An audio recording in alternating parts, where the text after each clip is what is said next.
খালেদা জিয়ার খোঁজ খবর নিতে হাসপাতালে প্রধান উপদেষ্টা, চিকিৎসায় যুক্ত হলো ব্রিটিশ বিশেষজ্ঞ দল। নেতাকর্মীদের প্রার্থনায় দ্রুত সুস্থ হওয়ার আকুতি। সবাইকে দোয়া করার জন্য ইনশাআল্লাহ বিনীত অনুরোধ রইল। 18 কোটি জনগণ, 18 কোটি সন্তান একজন মায়ের জন্য দোয়া করতেছে। ফেব্রুয়ারির নির্বাচনে সশস্ত্র বাহিনীকে ঐতিহাসিক ভূমিকা রাখার আহ্বান প্রধান উপদেষ্টার। আগামী সপ্তাহে তফসিল জানালো ইসি। শাপলাকলি প্রতীকে ইসির নিবন্ধন পেল এনসিপি। বিদ্যমান রাজনৈতিক পরিস্থিতি বিবেচনায় তফসিল ঘোষণার আহ্বান নাহিদের। বিডিআর হত্যাকাণ্ডের তদন্ত প্রতিবেদনে অভিযুক্ত 5 পুলিশের একজন বর্তমান আইজিপি বাহারুল আলম। এত বড় পদে থেকে এত বড় একটা ঘটনায় যখন অভিযুক্ত হয়েছেন তখন ওনার স্টেপ ডাউন করা উচিত। পদে থাকার নৈতিক ও আইনি ভিত্তি নেই বলছেন বিশেষজ্ঞরা। একটি বাহিনীর প্রধান যদি অন্য কোনো একটি হত্যাকাণ্ডে অভিযুক্ত হয়, সেই অভিযুক্তের প্রেক্ষাপটে তিনি এই পদে আসীন থাকা, সেটি কতটা আইনসিদ্ধ। 5 দফা দাবিতে জামায়াত সহ 8 দলের বিভাগীয় সমাবেশ। ধর্মের নামে ভোট চেয়ে প্রতারণা করছে একটি দল, অভিযোগ বিএনপির। বোনের সঙ্গে 20 মিনিটের আলাপে পাক সেনা প্রধানের বিরুদ্ধে ইমরান খানের অভিযোগ। কড়াকড়ি উপেক্ষা করে পিটিআই সমর্থকদের বিক্ষোভ। স্বাগত নিউজ 24 সংবাদে। আর পুরো সংবাদে আপনাদের সঙ্গে আছি আমরা দুজন, আমি নাফিসা হক এবং আমি ফয়সাল মাহমুদ। দর্শক দেখছিলেন সুপার বোর্ড সংবাদ শিরোনাম। যাচ্ছি পুরো খবরে। রাজধানীর এভারকেয়ার হাসপাতালে গিয়ে বিএনপি চেয়ারপারসন বেগম খালেদা জিয়ার খোঁজ খবর নিলেন প্রধান উপদেষ্টা ডক্টর মোহাম্মদ ইউনূস। বুধবার সন্ধ্যা 7টার দিকে অন্তর্বর্তী সরকার প্রধানের গাড়ি বহর হাসপাতালে প্রবেশ করে। স্বাগত জানান বিএনপি মহাসচিব মির্জা ফখরুল ইসলাম আলমগীর। পরে প্রধান উপদেষ্টাকে নিয়ে 4র্থ তলায় ক্রিটিক্যাল কেয়ার ইউনিটে যান তিনি। বিএনপি মিডিয়া সেলের সদস্য সাইরুল কবির খান জানিয়েছেন, মেডিকেল বোর্ডের প্রধান অধ্যাপক শাহাবুদ্দিন তালুকদার, ডক্টর এজেডএম জাহিদ হোসেন এবং খালেদা জিয়ার ছোট ছেলে প্রয়াত আরাফাত রহমান কোকোর সহধর্মিণী সৈয়দা শামিলা রহমানও সেখানে উপস্থিত ছিলেন। প্রধান উপদেষ্টা হাসপাতালটিতে প্রায় আধা ঘন্টা অবস্থান করেন।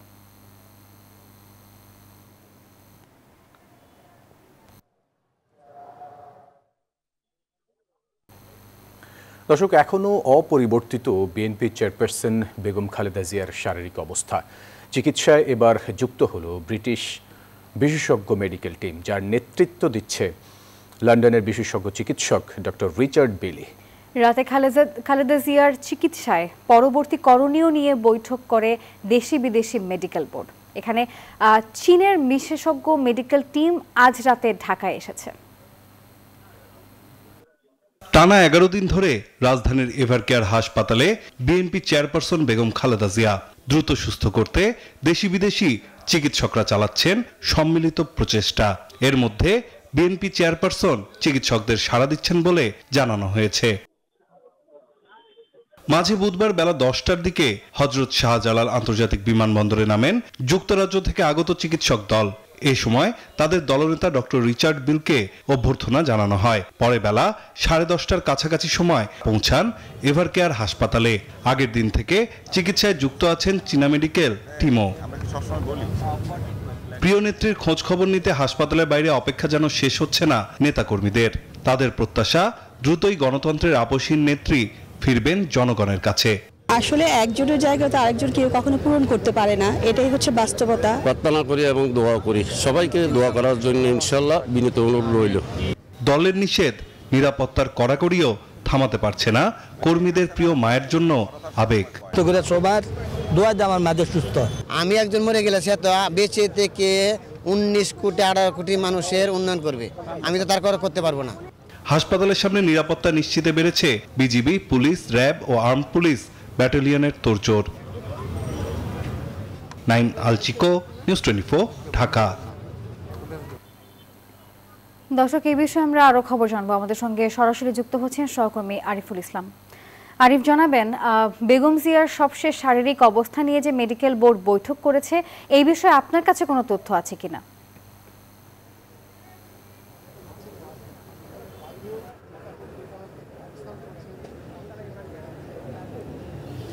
আমি এই মুহূর্তে এভারকেয়ারের সামনে রয়েছে, আর হচ্ছে বাংলাদেশের মেডিকেল বোর্ড এবং হচ্ছে যুক্তরাজ্য রিচার্ড বেলির নেতৃত্বে আসা যে মেডিকেল দল উভয় পক্ষের মধ্যে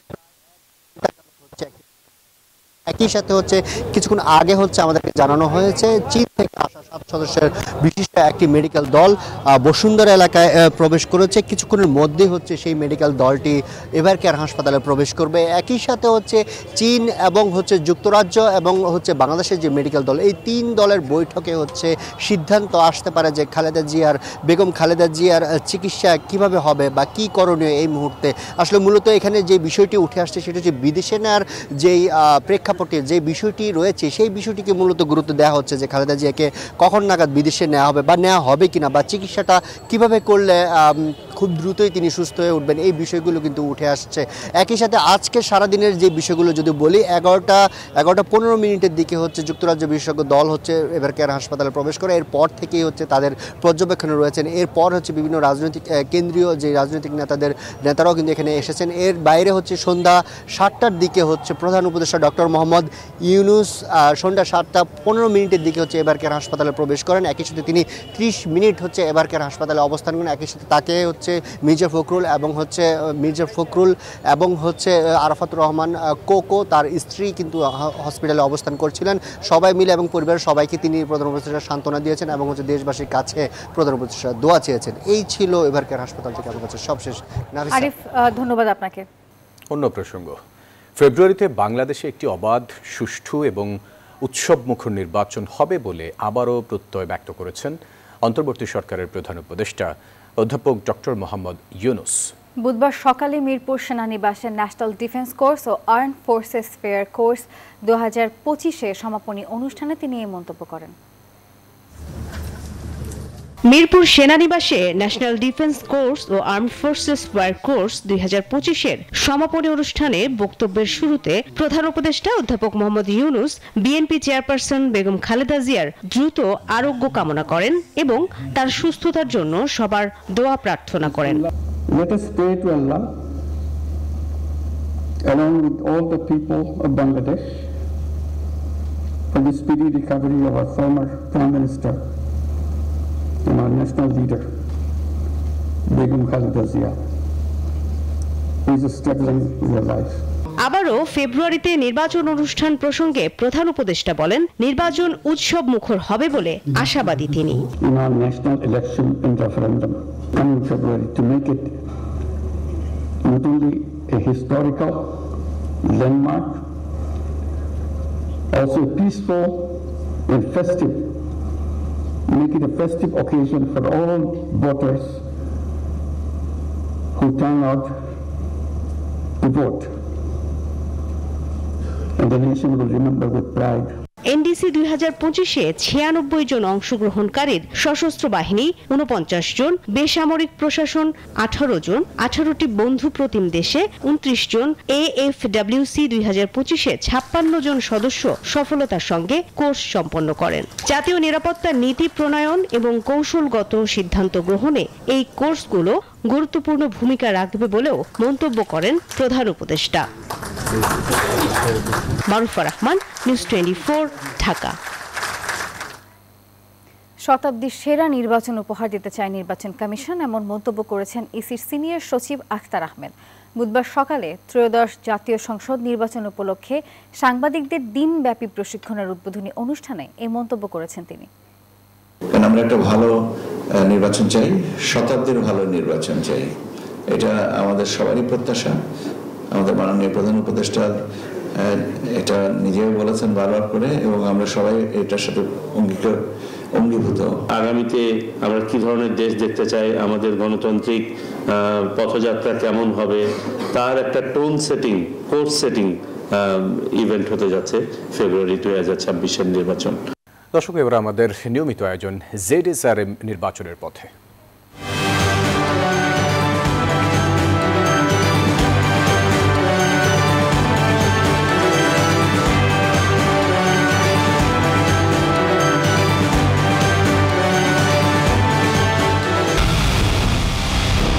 পুরো দেশের মুখে হাসি ফোটাতে নিজেকে হতে হয় স্ট্রং, আর মনোবল হতে হয় স্পার্ক জিরো। ZSRM 25 বছরের পথ চলায় নিরাপদে রাখার প্রত্যয়ে। শাপলাকলি প্রতীকে ইসির নিবন্ধন সনদ গ্রহণ করল জাতীয় নাগরিক পার্টি। বুধবার বিকেলে দলটির নেতারা নির্বাচন কমিশনে যান।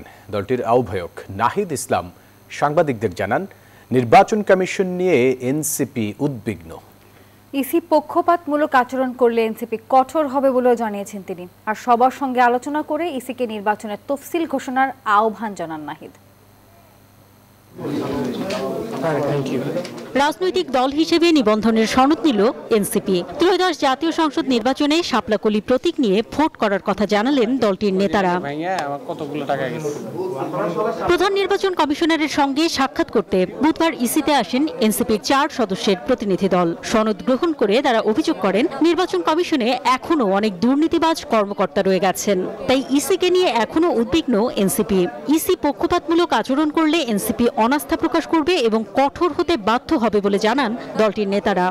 অনেক দুর্নীতিবাজ অফিসার কিন্তু এই নির্বাচন কমিশনে এখনো রয়ে গেছে। সেই জায়গায় যাতে নির্বাচন কমিশন সতর্ক হয় এবং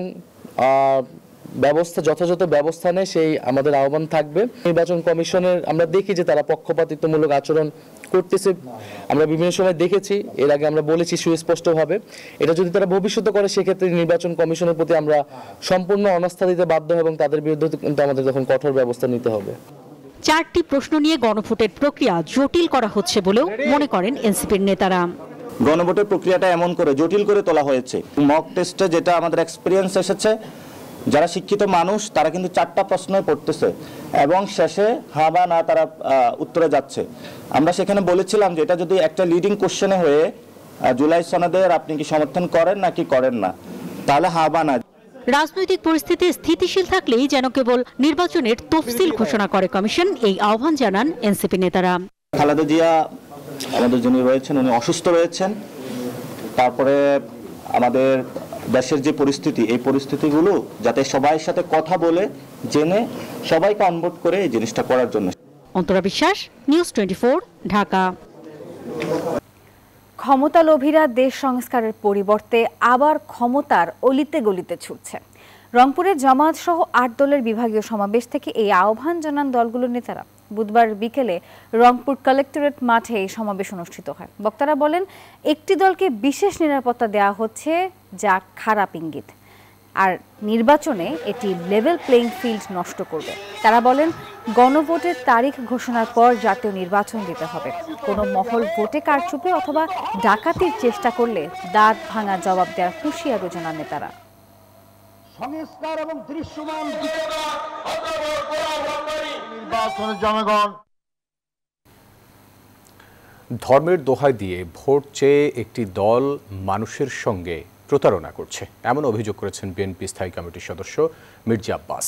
তিনি বলেছেন, যারা বাংলাদেশি চায়নি তারা এখন দেশ শাসন করতে চায়। মানুষ এত বোকা নয় যে তাদের প্রলোভনে পা দিবে।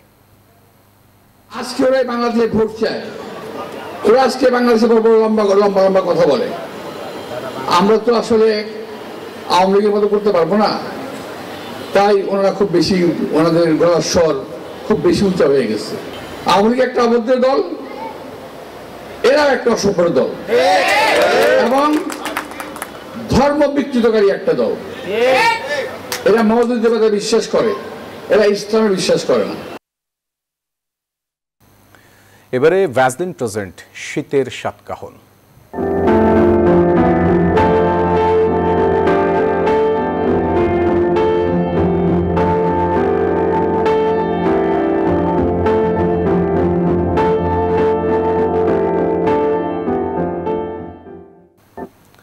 দিনাজপুরে গত কয়েকদিন ধরে কিছুটা বেড়েছে শীত। দিনের বেলায় পর্যাপ্ত রোদ থাকায় শীত কম অনুভূত হলেও রাত ও ভোরে শীত বাড়ে। কষ্ট বাড়ছে শিশু, বয়স্ক এবং নিম্ন আয়ের খেটে খাওয়া মানুষদের। আবহাওয়া অফিস বলছে, ডিসেম্বর মাসে একাধিক শৈত্যপ্রবাহ রয়েছে। ফখরুল হাসান পলাশের পাঠানো তথ্য ছবি নিয়ে ডেস্ক রিপোর্টে দেখুন বিস্তারিত।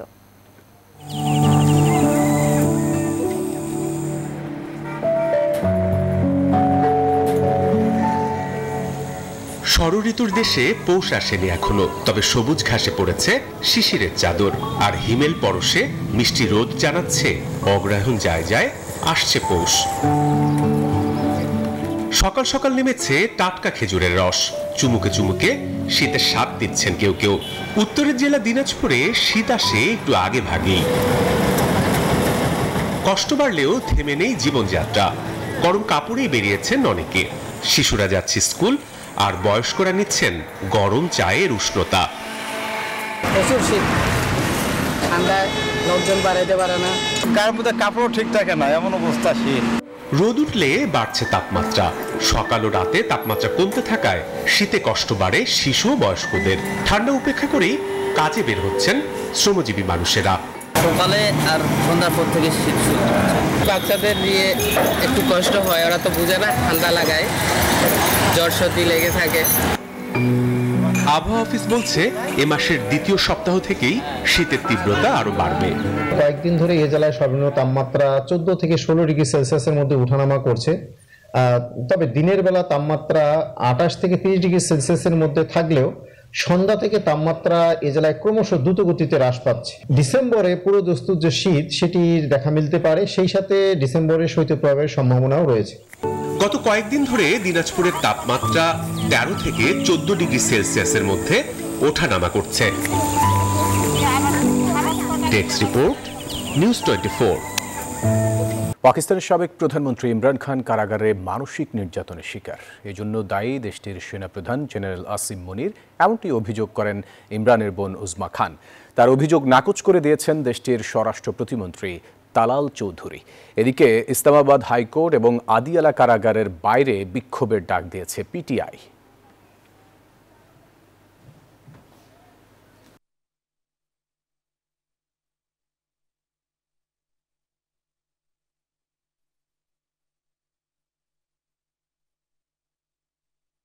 এই ছিল সংবাদে। ধন্যবাদ সবাইকে।